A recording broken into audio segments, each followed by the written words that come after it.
10 বছরে 4 গুণ বাজার কিন্তু পে স্কেল একই যৌক্তিক প্রশ্ন তুলছেন চাকরিজীবীরা। আসসালামু আলাইকুম। আপনি যদি একজন সরকারি চাকরিজীবী হয়ে থাকেন, নবম পে স্কেলের আপডেট সবার আগে পেতে আমার চ্যানেলটি সাবস্ক্রাইব করে দিন এবং আমার ভিডিওতে লাইক করে দিন। ধন্যবাদ।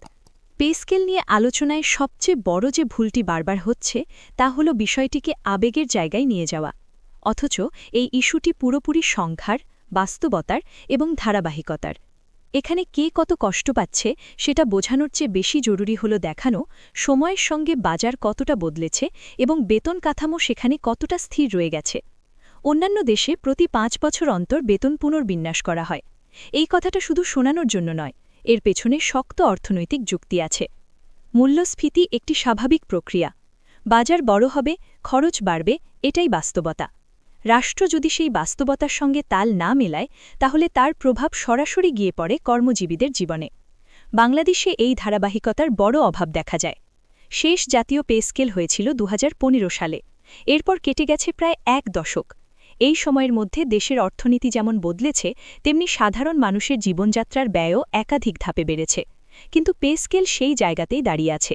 2015 সালের বাজারের দিকে একটু তাকালে পার্থক্যটা পরিষ্কার বোঝা যায়। তখন রান্নার গ্যাসের একটি বোতলের দাম ছিল 450 টাকা।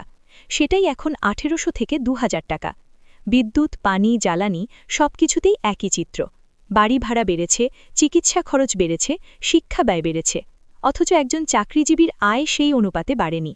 এই বাস্তবতায় দাঁড়িয়ে পে স্কেল নিয়ে প্রশ্ন তোলা মানে কোনো বিলাসী দাবি করা নয়, এটি মূলত ক্রয় ক্ষমতা ধরে রাখার দাবি। একজন কর্মচারীর বেতন যদি স্থির থাকে আর বাজার যদি দ্বিগুণ বা তিনগুণ হয়ে যায়, তাহলে সেই কর্মচারীর জীবনমান স্বাভাবিকভাবেই নেমে যাবে। এখানে আরেকটি গুরুত্বপূর্ণ দিক আছে। মাঝারি ও নিম্ন আয়ের চাকরিজীবীরা সবচেয়ে বেশি চাপের মুখে পড়ছেন।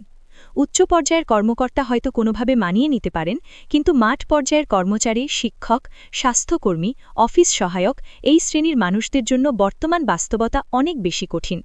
অনেকেই প্রশ্ন করেন, দেশের সামর্থ্য আছে কি? এই প্রশ্নের উত্তর খুঁজতে হলে খরচের অগ্রাধিকার দেখতে হবে। পে স্কেল মানে শুধু ব্যয় নয়, এটি বিনিয়োগও।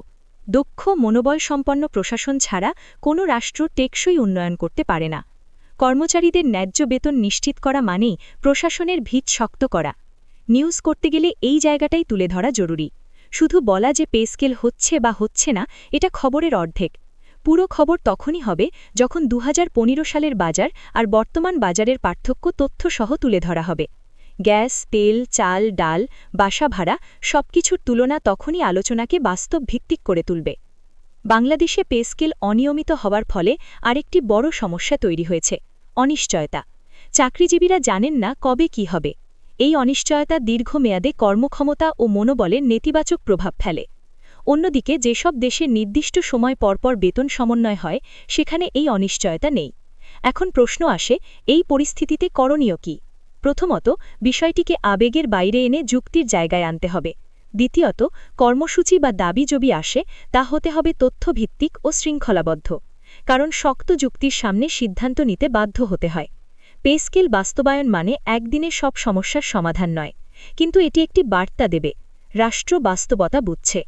এই বার্তাটাই এখন সবচেয়ে জরুরি, কারণ দীর্ঘদিন ধরে চাকরিজীবীরা শুধু আশ্বাসই পেয়ে এসেছেন। নীরব থাকলে এই আলোচনা আবার চাপা পড়ে যাওয়ার সম্ভাবনাই বেশি। কারণ ইতিহাস বলে, চাপ না থাকলে সিদ্ধান্ত আসে না।